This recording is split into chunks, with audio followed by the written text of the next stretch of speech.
I think, very healthy, specifically because the world's becoming much more aware of exclusion, especially racism.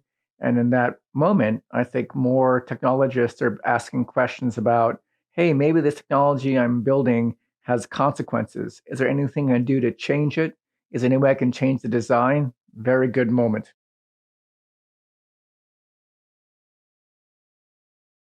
Remote collaborative, but if anything, everyone's discovering how hard it is. Like building Mural remotely wasn't easy. I mean, it's much easier for developers to collaborate that way, but for designers and strategists to collaborate this way, not a natural thing.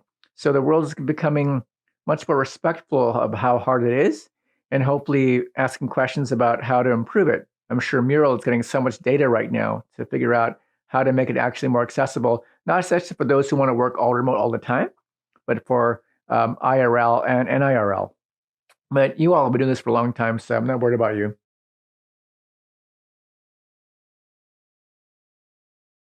I think the negative space that's missed is just the team makeup. I think there is such low diversity and low inclusion in so many tech product business teams that exclusion is kind of like common sense because it's easier. It's easier about those people who don't think like us. That is a negative space. It always makes it less possible for us to actually take quantum leaps, I believe. So if you're out there, inclusion, good idea. If your team is not actually diverse, then rethink it. Ask people to leave. Ask people to come into the, or just make the team bigger, bring more people into the circle. It's okay, right?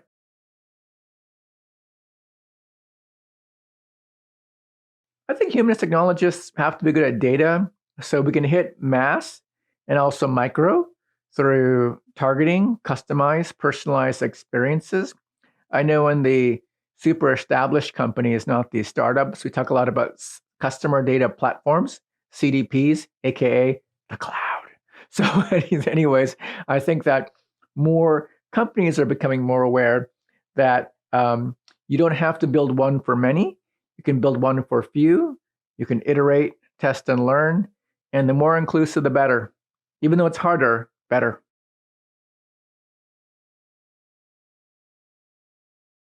I think the most critical thing is the people thing, because the people thing is the only thing. Collaboration, great. Let's use Mural. Oh my gosh, we're collaborating.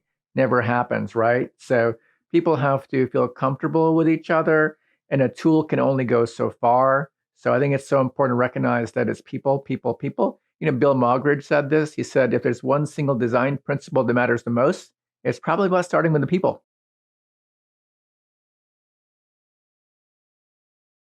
I think visual thinking is a terrible way to frame what is natural to a child who likes scribbles, whatever. So I think just thinking with our body is a better way to think of it. And if you think of how we think about with through our body, whether it's through sports or through music or even the sound here, I think it's a very natural thing. When it gets very visual, I think the greatest flaw of visual designers is to over visual design things. You know what I mean? Designing like a six-dimensional diagram that only they understand. I've done that myself, but just as a FYI, visual design can only go so far. So it's about the physical relationship, it's the storytelling, and sometimes it's the visual design. But it's oftentimes the content. I'm a big content fan, so it's about how it's written, not how it looks. If it's written well, I might understand it, and then I can go deeper into like controlling it through sometimes the visual space. Um, of course, trying to be accessible at all times to people who cannot see.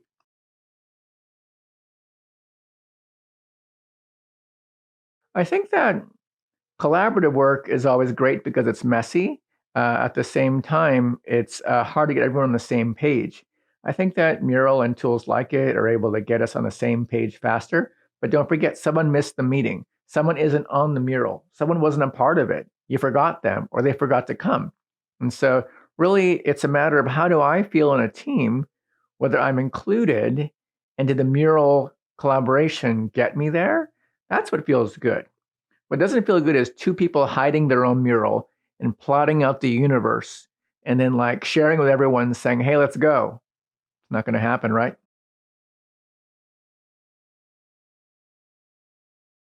I believe that communication breakdowns happen because we haven't taken the time to understand someone else. What is empathy? Taking the time to understand someone else. But there's a deadline. When there's a deadline, there's no time to understand each other. And so that's why friction occurs so often.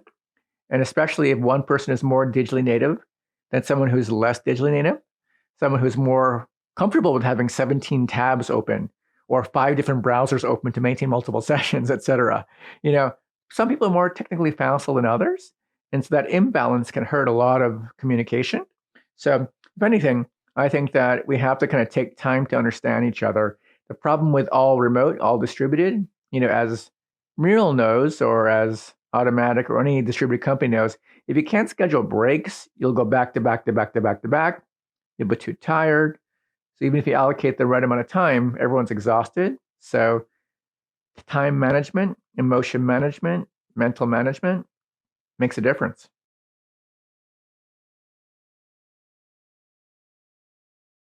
I love processes. I love tools, but like any maker, I am terribly, terribly over indexed on caring about them. So I want to thank everyone who've ever worked with who was like, John, you care about the tools so much. Yes, I care about the tools so much because I'm an engineer by training. I love making stuff. Like I love making the MacGyver of the tools. I like making stuff. If you were here, you can see how messy my studio is. I make stuff all the time. And when you make stuff, to make it faster, you make a tool sometimes, and make a tool you can go even faster. So if anything, I think that this dissonance that a person who makes tools versus those who don't make it is quite distant. I mean, engineers always have that challenge too, right? Designers as well, right? Designers build libraries, systems, and things like that too. So if anything, I think that overcoming distance happens by understanding each other, speaking their language, knowing where you're good, where I'm less good, and having President Obama used to always say it's all about a compromise. Compromise is about finding common ground. It's not about you. It's not about me. It's about us. Let's work together. That kind of work is great. How often do I see it? Very not often. So I'm striving to make that happen at scale at Publicis Sapient. Luckily, I have a fantastic team. I've got Karen, I've got Wendy, I got Christian, I got Ian, I got Quentin, I've got Aiko, I've got Chad, I've got I can just go down a list. I have hundreds and hundreds of people working with me, and I'm really enjoying it. So we're bringing a team step by step, day by day.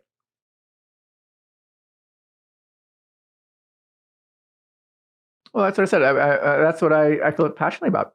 Inclusion is important because it lets you see the things you missed. Because if you see things one way, you'll always only see it that way. You'll be so set in your ways. And how many people have you met who've been in the same organization for like 10 years? They like know exactly how to do everything. And they'll tell you that you have no idea what you're doing. But the reality is you did. You saw it somewhere else. But because in their organization, they never saw it, they'll assume it's impossible. So that's one reason why inclusion is important, is to break your not invented here muscle. The second thing is that the world's much more broad than the way the technology universe began. The technology universe began aimed at men, typically wealthier Caucasian men. This isn't a race thing, but actually it's a kind of a race thing. It's kind of like indexed towards a certain smaller subgroup of people, and those tools are being used by everyone else. Think about how like I'm born and raised in the United States. I'm American. Yet when I go to Japan, I'm like, the clothes fits me. It's like, whoa, the clothes fits me. Why does it fit me? Because small over there is really small for my body type. And again, why did I bring this up? It's because the things that are made by a dominant group of people, everyone can't use, and they feel less included, and they can't like live a great life. So why would you want that? Well, how does it happen? Because of bias. So how do we break bias? We include, hey, your body type's like this. Hey, actually, you don't see correctly that way. I mean, whatever correct means anymore, right? We have a broad spectrum. I don't do things that way. Okay, now in the past, it was too hard to manufacture one solution for many, but with technology, it's possible to micro, nano, customize to anyone in theory. The question is, how does that theory become practice? That's what gets me really excited about working in this industry today. Let's make it possibly more inclusive, with more people building and designing things with us. Let's see what happens. Okay, Mariano, back to your mural fest. I hope I covered all your questions, and I hope this works.